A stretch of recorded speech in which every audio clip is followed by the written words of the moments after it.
تخيل واحد عاش 40 سنة على وضع الطيران الآلي، كل يوم يصحى يشتغل، يرجع البيت، ياكل، يتفرج على حاجة، يقلب شوية في الموبايل وينام، ويصحى تاني يوم يعيد نفس الدايرة.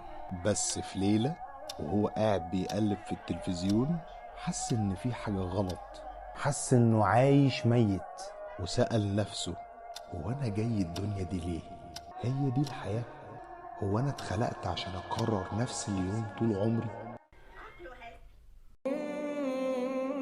كنتم تعلمون أفحسبتم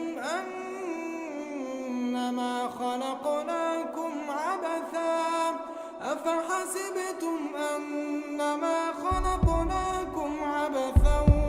اتصدم